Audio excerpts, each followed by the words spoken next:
네, 안녕하십니까. 농정 포커스. 네, 새로운 21대 대통령 이재명 정부 첫 번째 방송을 지난 시간에 우리가 양곡관리법과 관련돼서 설명드렸고요. 오늘 그 두 번째입니다.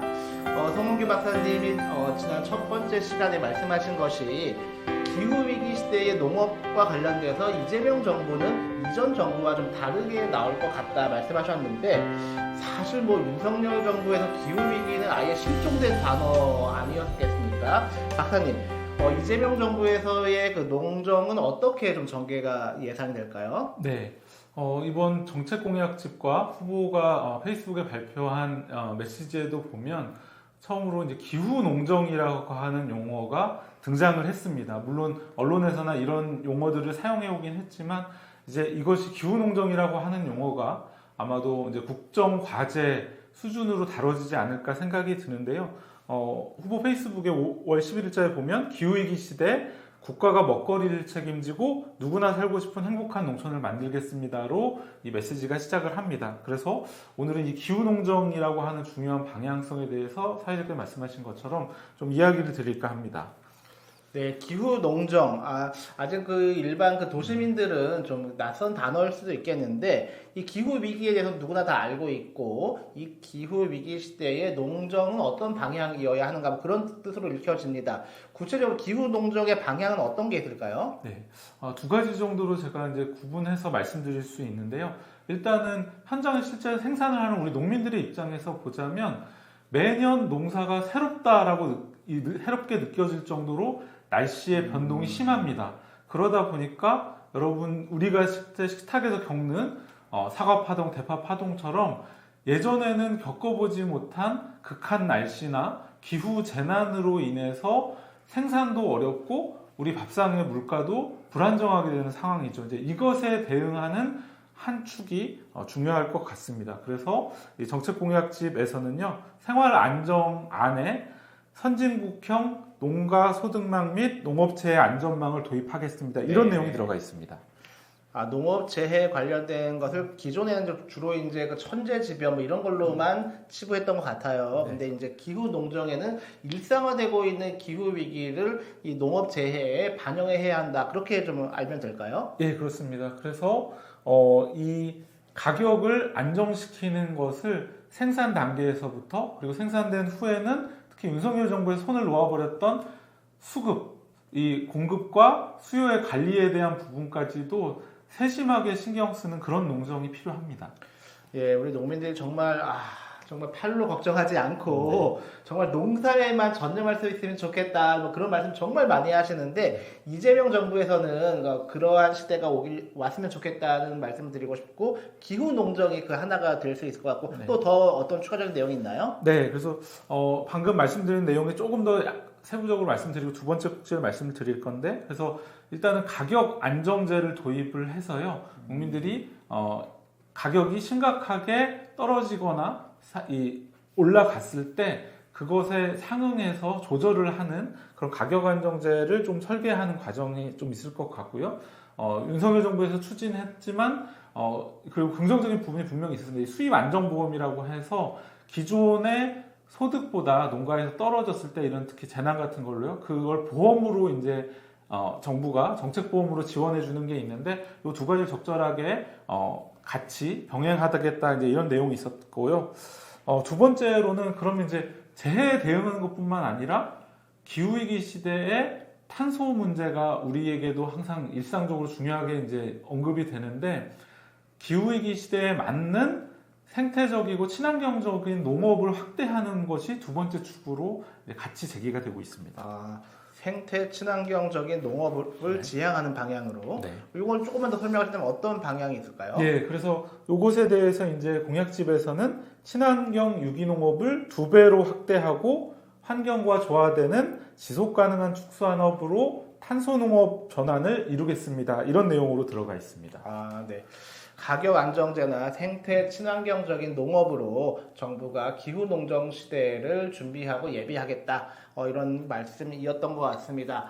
21대 대통령에 취임하신 이재명 대통령, 이재명 정부가 펼쳐나갈 농정에 대해서 하나하나 살펴보겠습니다. 다음으로 이제 우리가 지난번에 박사님이 설명하신 것이 지역 균형 발전 측면에서 주민 수당, 햇빛 수당 이런 것이 이제 필요한 시대가 되지 않았냐 말씀하셨던 것 같습니다. 이 내용은 어떤 내용인가요? 네, 이 후보가 이 메시지에서 냈던 것처럼 그리고 사실 이제 과거에는 또 우리가 이런 내용들을 그래도 많이 듣는 과정이 있었는데 요즘은 사실 그런 언급 자체가 없다고 느껴지는데요. 이렇게 우리가 고도로 성장하는 압축적인 성장을 하는 과정에는 분명하게 농업과 농촌의 희생이 있었습니다. 그 부분에 대해서 지금은 소위 우리가 소멸의 위기라고 일컬어지는 그 지역 위기 속에서 대부분의 소멸 위험도가 높은 곳들은 거의 농어촌들이거든요. 이 지역들의 회생할 수 있는, 복원될 수 있는 기반으로서 주민들이 지역 자체를 유지하는 것만으로도 상당히 큰 역할들을 하고 계시다. 그래서 농어촌 지역의 주민들에게 이 농어촌 주민수당 혹은 소위 얘기해서 농어촌 기본소득이라고 하는 것을 단계적으로 확대하면서 지급하겠다. 이 내용을 공약으로 넣었습니다. 이 내용도 아까 이제 살짝 말씀하신 것처럼 이 1차 TV 토론 때 이준석 후보가 공격 지점으로 삼은 공약이기도 했습니다. 네, 아직 우리가 이제 대선 끝난 지 얼마 안 됐으니까 그 TV 토론에 여운이 남아 있어서 여쭤봅니다. 지역 균형 발전까지는 알겠는데 농어촌 주민에게 수당까지 지급하는 건 너무 과하지 않냐? 정부 예산을 이렇게 허투루게 써도 되냐? 이러한 지적이 있었던 걸로 기억하는데 박사님 그건 어떻게 좀 답변할 수 있을까요? 네, 일단 첫 번째는 그러면 이 재원을 어디서 만들 거냐? 거기에다 모든 소위에서 국민들의 세금을 국비로 쏟아 넣어서 그거를 한다면 방금 사실까 말씀하신 것처럼 엄청 큰 사회적 부담이 되지 않겠느냐라고 하는 지점이 한 가지가 있고요. 그래서 그것은 재원에 대해서 많은 논의가 필요하고 첫 번째로는 그 지역개발 예산이라고 하는 것들이 지금은 사실상 그 개발 사업을 하는 기업들에게 너무나 많은 몫이 들어갑니다. 그런 부분들을 잘 구조조정하면 상당히 많은 돈을 그렇게 허투루 쓰지 않고 지역 주민들에게 돌려줄 수 있겠다라고 하는 그 내용이 한 가지 있고요. 거기에 더해서 두 번째로 말씀드릴 이 태양광 같은 이 재생에너지 사업을 통해서 주민들에게 소득을 만들어주는 방안도 현실적으로 가능하다라는 논의들이 많이 제기가 되고 있습니다. 이런 걸 통해서 재원을 해결할 수 있겠다라는 말씀을 드리고요. 조금 덧붙이자면 그 정도로 지금 균형 발전, 농어촌에서 계속 사람이 나가서 수도권 혹은 지역에서도 메가시티라고 하는 중심지로만 사람들이 들어가게 되면 우리 사회 전반적으로 지역 자체가 기능을 상실하고 더 큰 문제를 발생시키기 때문에 이러한 접근은 우리가 반드시 해야 된다라고 말씀드리고 싶습니다.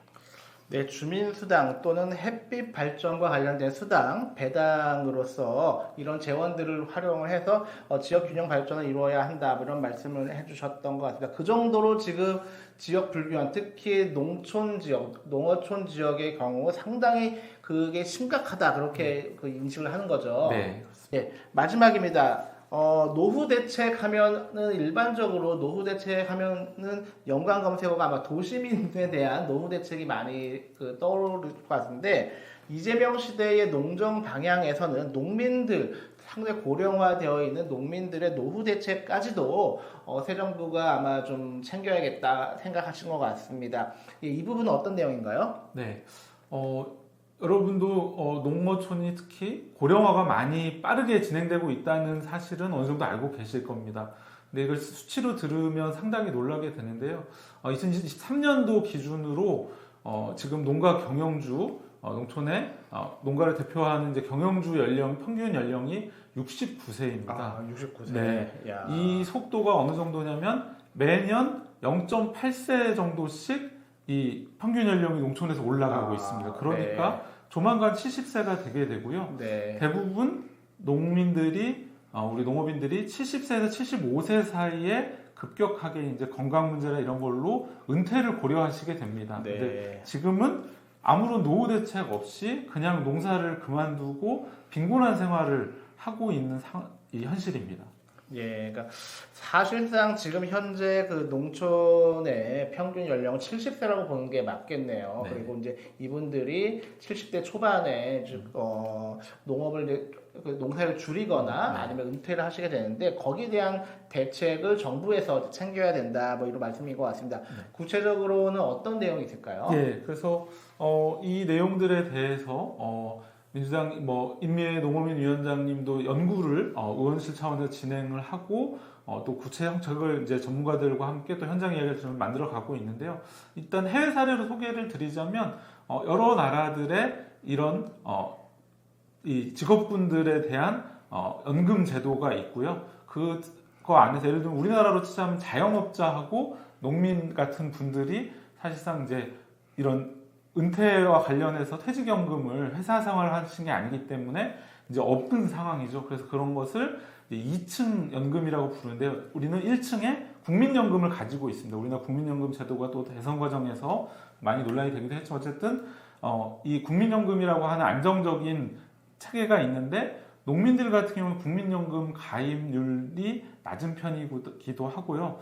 국민연금을 가입했을 때 국가가 농민들은 어려운 처지를 고려해서 조금 지원을 해주고 있긴 한데 이런 지원들이 상당히 좀 취약한 측면이 있습니다. 그래서 일단 국민연금에 농민들이 많이 더 가입하도록 하는 것, 그리고 더해서 아까 2층이라고 말씀드렸는데 퇴직연금 제도를 농민들의 현실에 맞게 새롭게 설계를 하겠다, 이런 내용입니다. 그래서 예를 들면 소상공인들 같은 경우에도 노란우산 공제 같은 방식으로 퇴직연금을 마련하시거든요. 네. 그런 것들을 잘 들여다보고 농촌의 현실에 맞는 퇴직연금제를 설계를 해보겠다, 이렇게 준비를 하겠다라고 공약에 들어가 있습니다.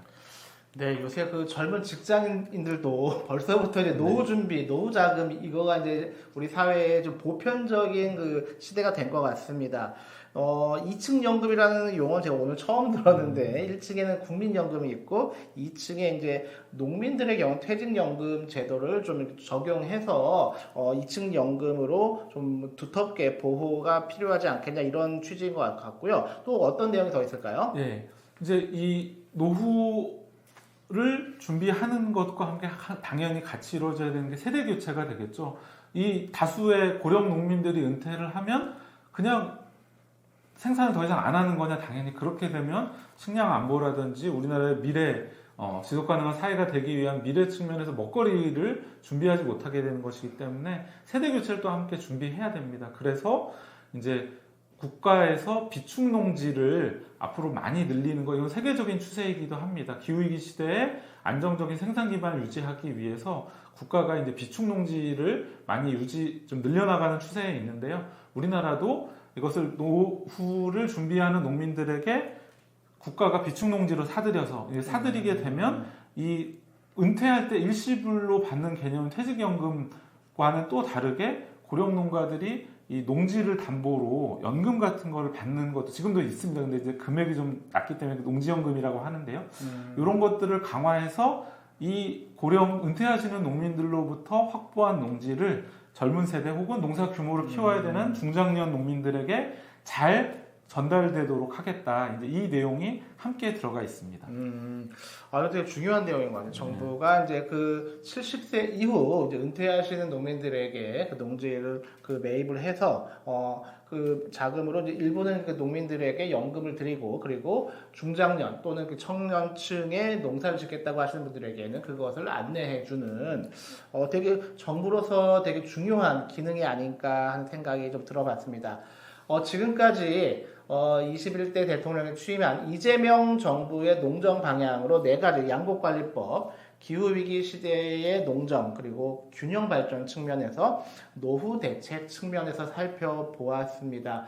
우리 송원규 박사님은 아마 좀 주변에서 좀 보기 드물게 연구하는 활동하는 연구자이기도 합니다. 그런 측면에서 보았을 때 이번 21대 대선은 뭐 많은 분들이 정책이 실종되었다, 그리고 공방만 난무했다 얘기 많이 하는데, 그럼에도 당선된 이재명 그 후보의 경우에는 농업 부분에서 상당히 많은 좀 현장 방문이나 이런 정책 발표가 이전에 비해 많은 편이었던 것 같아요.